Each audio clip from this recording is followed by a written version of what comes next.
it kept surprising me. I would keep finding out new things and like, oh, that's really cool. Oh man, this game, and I would go back to it and just, this game is $6.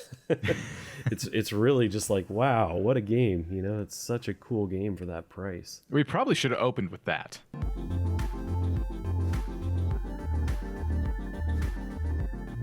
Hello, everybody. Welcome back to the Gameplay Garage. I'm Vortek, and as always, I am joined by Weemcast. I'm here. You made it. I did. Well, alive.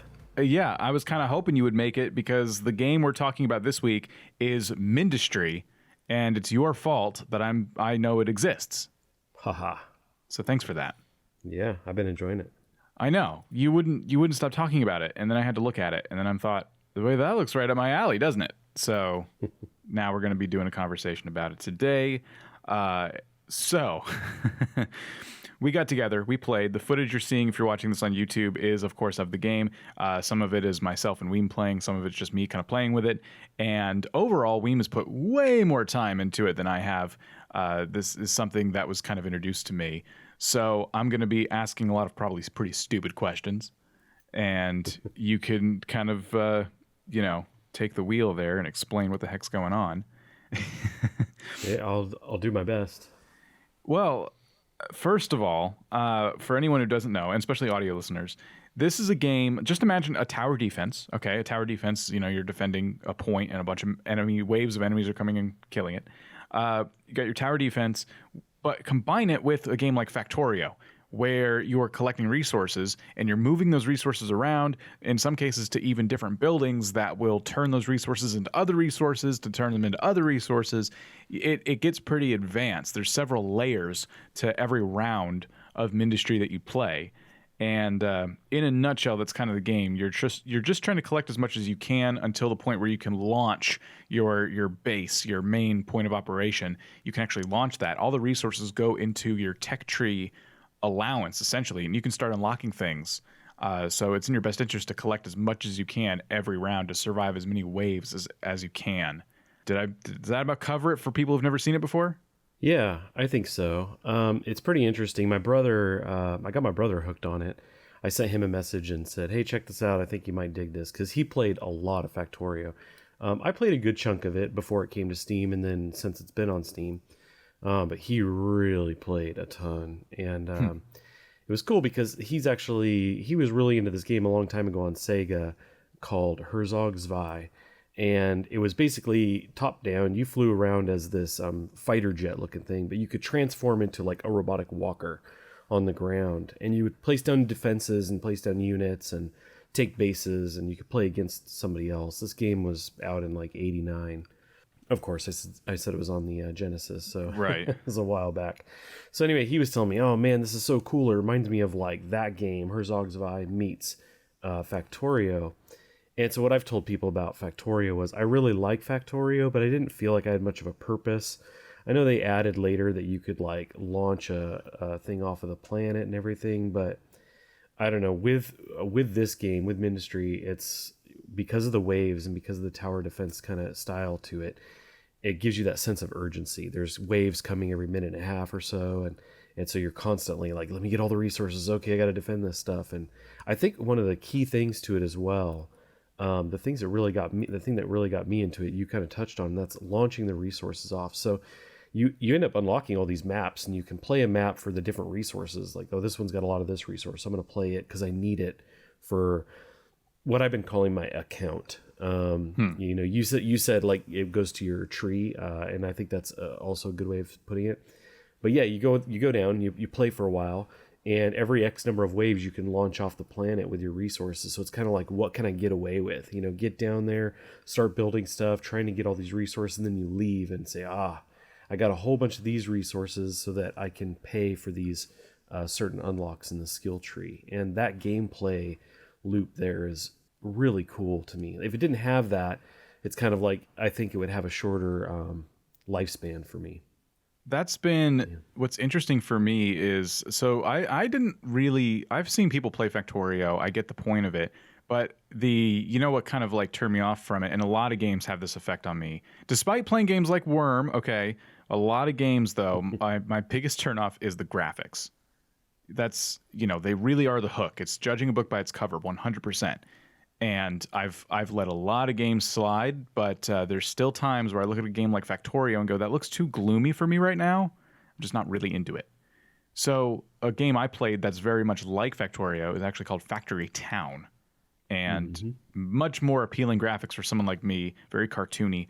And the thing about Factory Town is the first time you play it, you get really into it, and you want to progress through the whole gambit of things that they've laid out in front of you, and that's cool. But there's not a lot of replayability once you've kind of seen it all. Once you've made a number of factories and you've gotten up to the magic resources, it starts out in kind of the Stone Ages, and then it goes all the way up to like magic, where you're just transporting things through thin air. It's really cool, but there's not a lot of replayability there. But yes, I think you're right. I think with Mindustry, having that ability to go to a map, it's okay, level 2, whatever you want to call it. Okay, I unlock level 2. Let me go here for a while. You quickly realize there'd be no penalty to going back to level 1 and just collecting resources there. I like the layout of that map better. It's more open, and I like that. So I'm just going to go collect more resources on level 1 to unlock things for my tech tree. And there's no penalty there. It's kind of made like that. And you just collect all the resources and you send them up into space, and it's like, okay, cool. Now you have 1,000 more copper to spend on these unlocks. And of course, the second map, just so people don't wonder why they might just not stick to the first map, the second map unlocks like a new kind of resource, and as you progress through the maps, like more resources start showing up on them, so you do want to get moving through the maps. But yeah, no, that's right. Exactly it. I've done some of the maps. I had done like some of them multiple times for the same reason. Like I played through it and hit a wave and got my resources out and was like, okay, that was cool, but I'm actually going to do that map again because I have a better idea of how it's laid out, where the enemy is coming from. And I think while I was playing it, I just was thinking, oh, I wish I would have done it this way. So I'm going to go back. I'm going to start over. But that's the thing. It's not like you're just doing the same old thing. You've got this kind of new idea, and you're still gathering more resources. So it's I don't know. It's definitely a cool element to the game for sure. I was kind of impressed by that because I found myself playing it. And yeah, I needed some of those really early resources, and I was playing on a map that I considered to be a lot more challenging, and thought, if I need more lead, I should just go back to level 1 where there's a bunch of lead and it's laid out in a more favorable way. So that was a huge draw. And then you also, in the meantime, you've unlocked a bunch of stuff. So now you're going back to a previous level, but with more options, more ability to refine your setup and make it way more efficient. You're unlocking through the skill tree all kinds of new buildings and various tools, and there's a lot of stuff to it. And there's the action element to it as well. Like, we talked about it being this kind of tower defense, so you're fighting these waves, but, and Factorio had these like aliens coming in based on, I think it was kind of the pollution. It's actually been a little while since I played Factorio, and I know they've added more stuff, but it just felt like inconsequential, the enemies there. And here there's a bit more focus on combat. To give an example to people, one of the buildings you can put down is one that you can, your unit, just to kind of clarify, your character, quote unquote, in the game is this flying like ship that shoots things. But there's buildings you can put down that allow you to hover over them, and then you go inside of them, and when you come back out, you're a walking unit now that can shoot. You can't fly anymore, so some things you have to kind of walk around, but you're more powerful in that sense to fighting like ground units that are coming in. So there's really cool stuff like that. There's buildings that spit out other types of fighters and units that once they spit out, they start progressing towards the enemy. There's even a command center you can make that actually allows you to give them commands like, hey, don't just start walking towards the enemy. I want you to, everybody stay here or gather at this point. So you have, say, 5 buildings making units, but they're all collecting in one area. Then from your command center, you can say, okay, go, everybody go. And so the game just kind of walks you through that stuff. When you first start, it's just you flying around and shooting your little gun at stuff, but as you unlock more buildings, the game just kind of gets bigger and bigger. And that was one of the things for me. It seems really minimalistic when you look at like the graphics and stuff. And I like it. It's really simple looking. It's really easy to comprehend, very easy to build out the buildings and the platforms and everything. But at a glance, you might say, oh, it's pretty simple. Once you're playing it for a while and you're progressing through the skill tree, you're like, how far does this go? I just unlocked this building. It cost a lot for me to get here. And now it's showing me there's even more to unlock. So that's what I really liked too, was there was a depth to it that I didn't imagine was actually going to be there. Pretty cool. I'm still learning, like I was saying earlier, all the different layers. And I mean, I don't think even if I get, 20 hours in, I don't think I'm going to progress through enough of it to see it all. It's starting to already feel that way in the very little time I've played. So one thing I got in one of the rounds I was playing was a building that let me make another drone. And the drone was just a mining drone. Mm-hmm. Which I thought was silly because, like, the first thing you can craft in this game are drills for mining. And you just hook them up to conveyor belts and throw your stuff in the thing.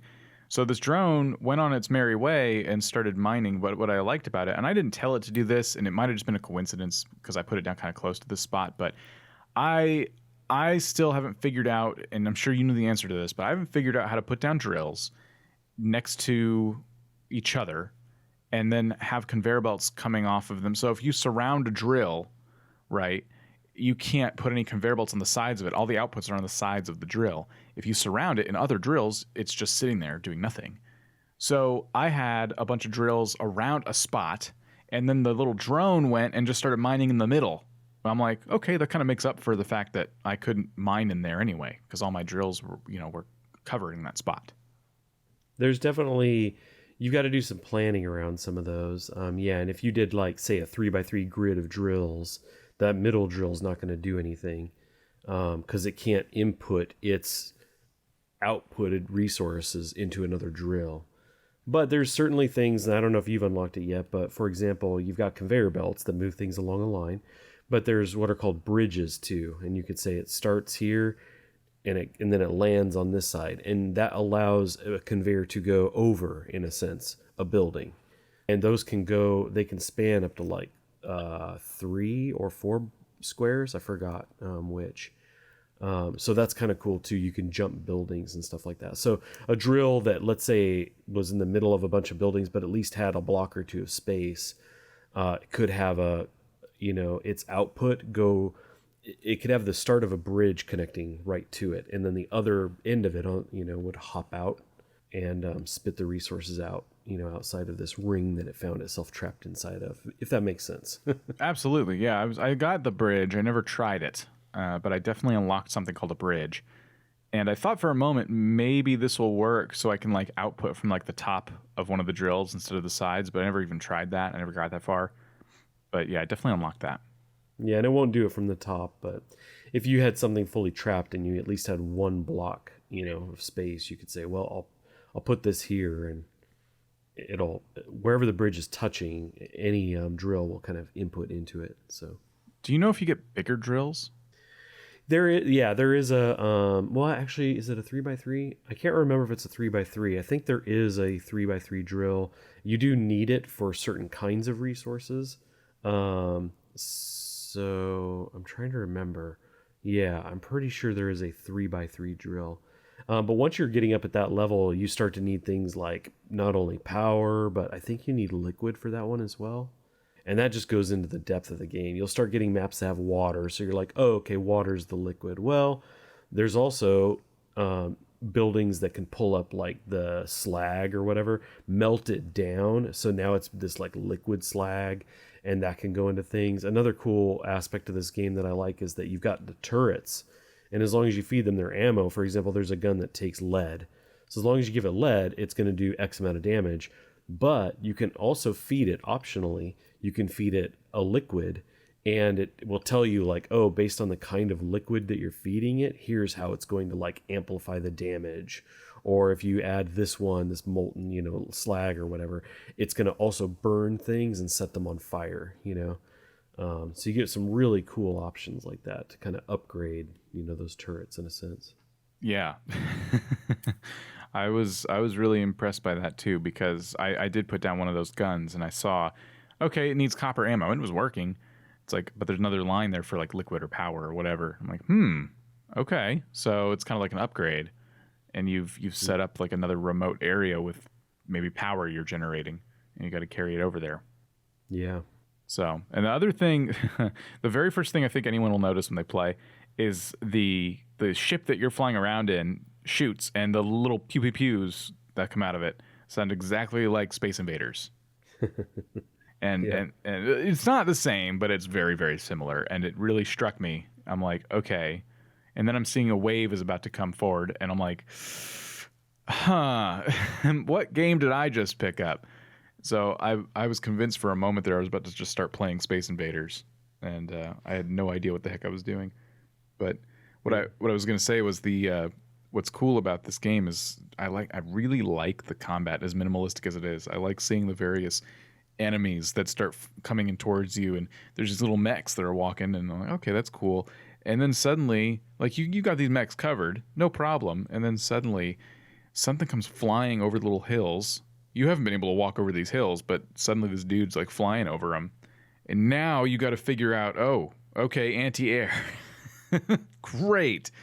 So it's fun. I've just in the little bit of time I've played, I've already seen a variety, and then there's like bosses that come forth too, and that's ridiculous. So I'm sure you've seen some stuff and some things. Yeah, there's bosses, and they're pretty big units.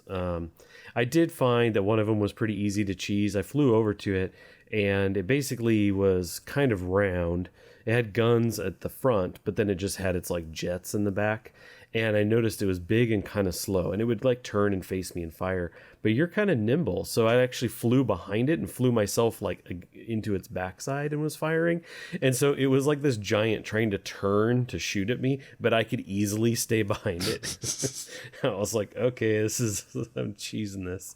And so I totally took him down. I did have anti-air stuff that was hitting him as well, but I just thought it was funny. I was like, oh man, you're trying to turn around and get me, and you're just way too slow. So you've had the opportunity to do this with multiple people. Obviously, if you're watching this on YouTube, you can see it's a multiplayer game. What is it like when you have a bunch of people playing? Yeah, it's funny. I really enjoyed it. I got my brother really hooked in the game. I said, hey, I think you need to check this game out. And he's like, oh, that looks good. I just bought it. I'll play it tonight. And then the next day he was like, dude, this game is so cool. In fact, I know I'm going a little off course from your question here, but I had a coworker as well I sent a message to and was like, hey, you should check this game out. I think you'd like this. And he was like, oh, that looks cool. Yeah, maybe I'll pick it up. And then I got a message from him over Slack, the messaging system. He sent me a message. I didn't even see it till the next morning, but it was like 3:40 a.m. and he's like, yeah, I'm hooked. So I looked at the timestamp and I was like, oh geez, yeah, because he's a coworker and he worked the next day. So I was like, well, you were up late. And he's like, dude, the time flew by. I looked and I was like, oh, I gotta go to bed. I was like, that's how I was when I was first playing it. Time just flew by. I loved it. But so back to your question, yeah, my brother, he got really hooked into it. So he was playing with the most people I've played with, I was thinking back, was 6 people. That was counting me. Well, mostly true. I jumped into a random game that actually had 16 players. Oh, wow. Because you can open up your game, and 16 is the max. So I did jump into one of those. I was actually, for one, I was surprised how well it ran. And 2, I just asked questions because I was pretty new to the game, and I was like, I don't want to mess with anybody's stuff. But anyway, people were super helpful. They're like, oh yeah, you're a bit new probably to be messing with anything here, but if you want to fly around, check it out. So I looked at it a bit, but it was running well and everything. But when I played with my brother and friends, I had a blast, which kind of surprised me because I've played Factorio with 2 others.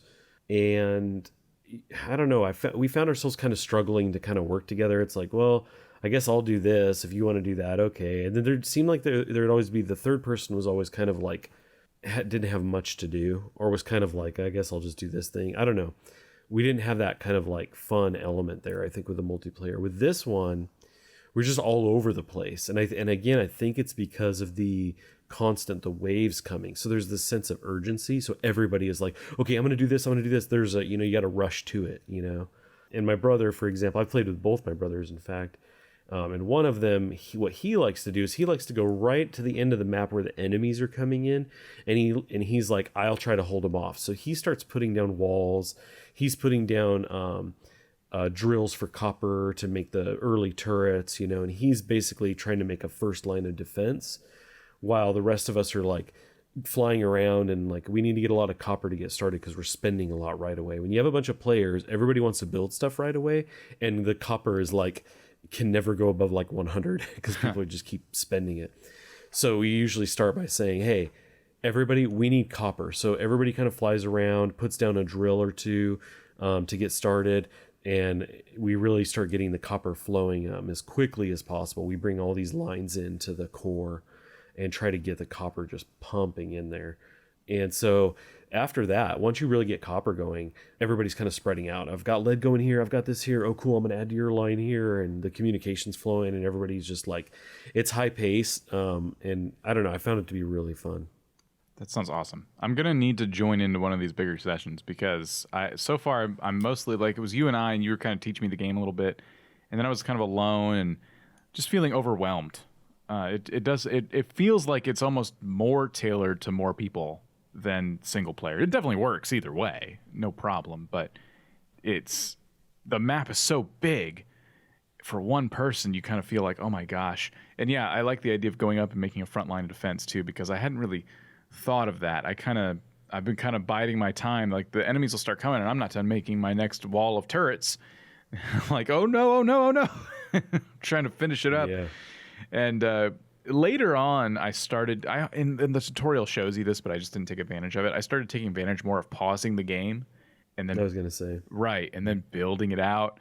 And then it's very satisfying to hit pause again, unpause the game, and watch the little drone just fill the map with all your stuff. So, one feature I didn't show you, and I don't know if you saw it, but they actually have a blueprint mechanism that works really well.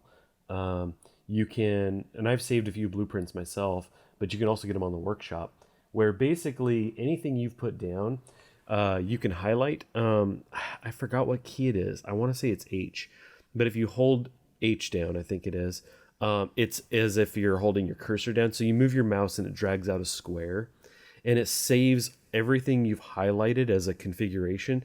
Like the first thing it does is it's a copy. So now when you move, you have that whole selected chunk. You can paste it down as long as you can afford the resources. But instead, once you've got that highlighted, you can actually hit a button to save it. And then you can use that in any game, any map you're on. You can like bring that up. And again, you do have to have the resources, so it's not like a cheesy thing, But you get these really cool. Sometimes you've got like a combination of buildings that you've put together. You're like, oh, this is nice and efficient, and it's really tight, in small space. It works really well. I'm going to copy this because I'm going to make multiple of these. But it's also a really good way to kind of learn the game by going into the workshop of the game and looking at other people's blueprints and seeing what they've done. You can see it and go, oh, cool. 4 of these buildings, and they just immediately connect to these ones because they feed in. And then they've got these lines out. Oh, okay. And then they're bringing that in. That's cool. So you could save their blueprint, and if you've got the resources, you could put it down. But it's also just a good way, like I said, to learn like nice, efficient ways of putting these things together. And in that sense, it's kind of like another aspect of the game that's super fun is like trying to get a really dialed in, really efficient setup for the different processes that you're building, That's crazy. No, I did not know about that. I wish you would have told me that, because there were little walls of turrets I was setting up that were very similar to each other. And I'm like, okay, I'll build this again. And had to get it all set up the right way. Man, that's cool. Yeah, those turrets, especially the early turrets, is one that I tend to copy. And I usually don't, I didn't save those, but I would jump into a map, and then I would get a drill for copper. I'd do the line over to feed the turrets, and I'd do like 4 or 7 or, some 10 turrets sometimes with my different splitters, kind of splitting all the resources out, and the routers.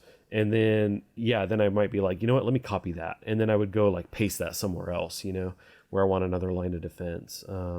So I kind of like each map I'll kind of custom do the turrets and then copy paste them.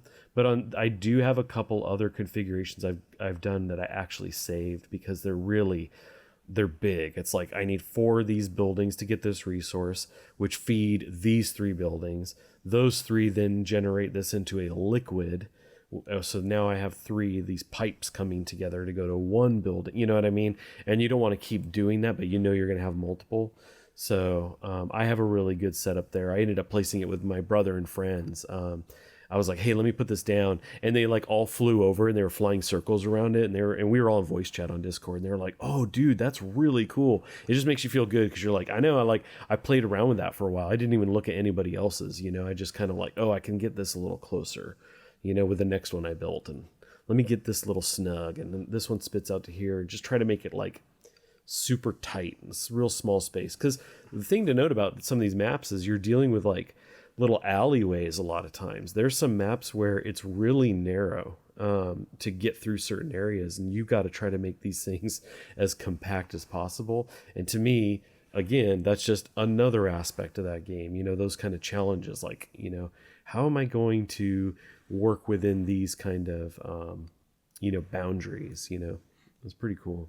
That whole feature reminds me of Minecraft a little bit. There's mods like that where you can copy your design, and as long as you have the resources, you can rebuild it in another world or another spot in the map.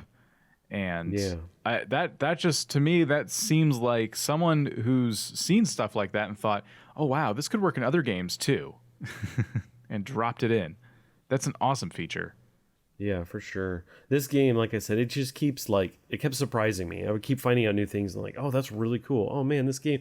And I would go back to it and just, you know, this game is $6.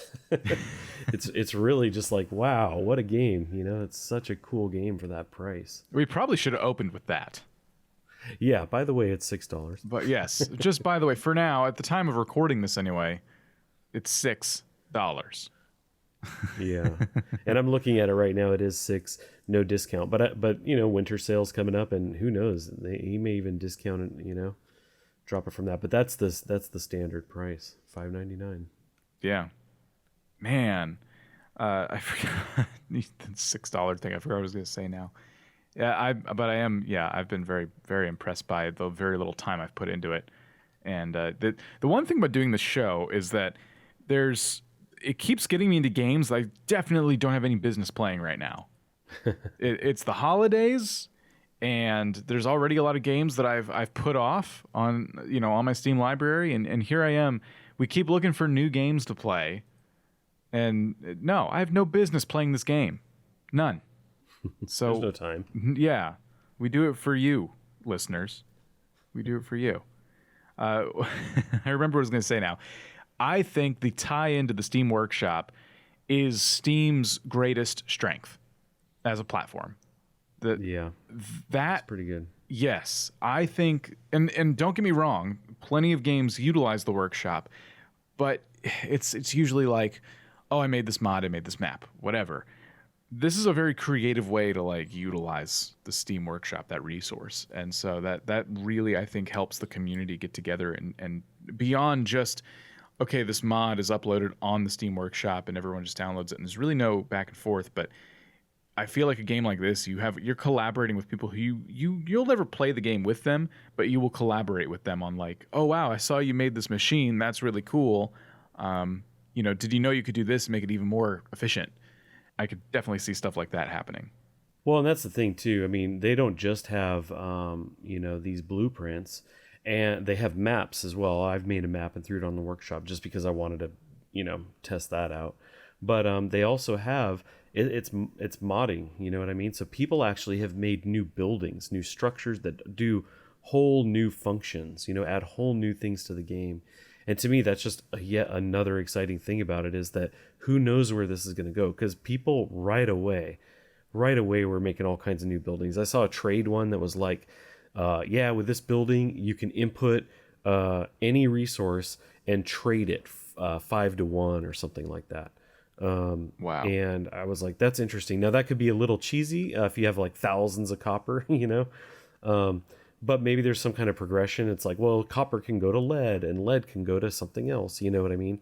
But that's just, those are the kinds of things people were, you'd think of this as a small game, and people were jumping in making a lot of mods already. And I was like, that's a good sign. People could come up with even whole new game modes to this thing. You know what I mean? And so it's got me excited, keeping an eye on the workshop, seeing what people are doing. Definitely. I mean, we haven't done a show on it yet, but RimWorld is a good example of that, where it's already a very big, broad game, and people started modding it. And I'm like, whoa, this game has enough for me. I'm not going to play with mods right away.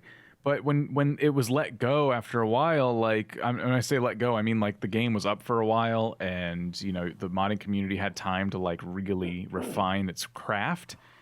Oh my gosh, people have made mods that are basically turn RimWorld into a whole nother game.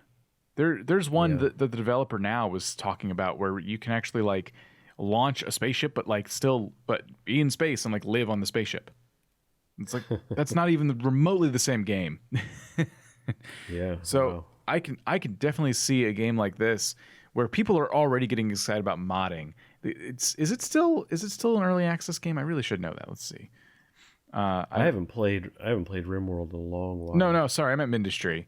I don't think it is. I don't know. I feel like it's so debatable, like what that is, and whether he considers it that or not. But I know that he's got these like numbered updates, and there was, for example, like it says right here, is Mindustry 5.0 Build 100 released, and that was less than a month ago. I remember looking through those features, but it's still a game very much in development. So whether or not they refer to this as early access, I mean, it's how I would classify it, because it's just constantly being added to.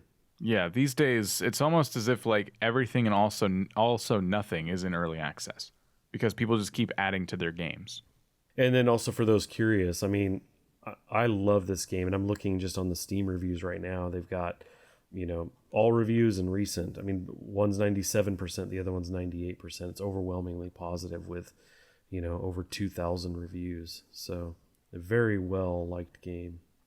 It has a little bit of something for everybody if you're into that kind of top down, management style game. Kind of scratched a lot of different itches for someone like me, and especially you. And I think one of the good things too about the multiplayer aspect is, as I was rediscovering last night, I couldn't remember. Just for those also who are curious, you basically just host your own game, so you don't need a server or anything. You're kind of opening up your own game, and you can have as many people come in as you want. You can limit it to friends only. I'm pretty sure you could password protect it as well. So anyway, I just like that. I like when the barrier to entry to multiplayer is super low, and that's about as low as you can get, starting up your own game and then just saying like, host this game. Yeah. And people come in. And like I said, in the multiplayer I've done, one with 16 other players, and then a number of different times with my brother and like 4 or 5 other friends. It's run great. There's been like no sync issues. I remember one of our friends got disconnected, but it was just him. The rest of us were fine. So it's probably something on his end. And I just remember thinking like, man, this $6 game, it's ridiculous. It just runs really well and has all these really great features. Kind of blew me away. To me, sitting back looking at this, knowing what I know about it, for me, it's a $25, $30 game, like no problem.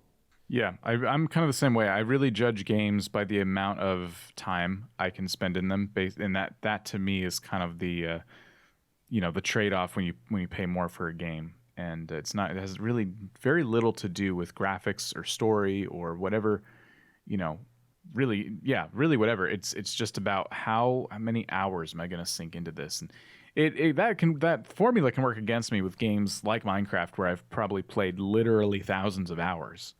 So I'm kind of glad games aren't priced that way, because we'd have a problem. Yeah. But, if this developer ever decides to raise the price of their game, I would support that for sure. And for all we know, it may even have those plans. It may already be known, and it's just something I haven't seen. But I could see that too. Like, hey, it's cheap while it's early access, and once it's released, it's going to be $19.99 or something along those lines. I wouldn't be surprised, but I also wouldn't fault them for sure. Right. Well, I think at this point we've about covered it. Yeah, I think so. I mean, one thing I will say about this is I've really enjoyed this. It's actually got me thinking more about Factorio, just because I haven't played in so long. part of me's been wanting to go back and just see what's different. I know they had a graphics update at one point. I know they added the feature to like launch off the planet, which I haven't even played since then, and I know that was a while back. So anyway, this game's got me thinking about Factorio, like, let me go back and check it out and see what's different. But I don't anticipate enough has changed about Factorio that's going to really hook me in when I've got, something like this one kind of capturing my attention. But you never know. Yeah, it is that effect of like playing this game. It reminds me of this other game, and as soon as you're done playing the new one, you go back. And it's kind of like that cycle, playing through old games. Yeah, for sure. Unfortunately, though, for you, we're not talking about Factorio next week. I hope you know that. Yep. We're going to be talking about Unrailed. Indeed. Unrailed. That's another fun co-op type game. So we'll tell you more about that in the next episode. But for now, thank you for listening. We will catch you next time. And you can find Weem at youtube.com/Weemcast. You can find myself at youtube.com/VortacVids. Weem, see you later. Yeah. See you later. Peace out, everybody. Thank you for listening to the Gameplay Garage podcast. Don't forget to find us on your favorite podcast app, where you can download the show and also leave us a rating if you'd like. We'll see you next time.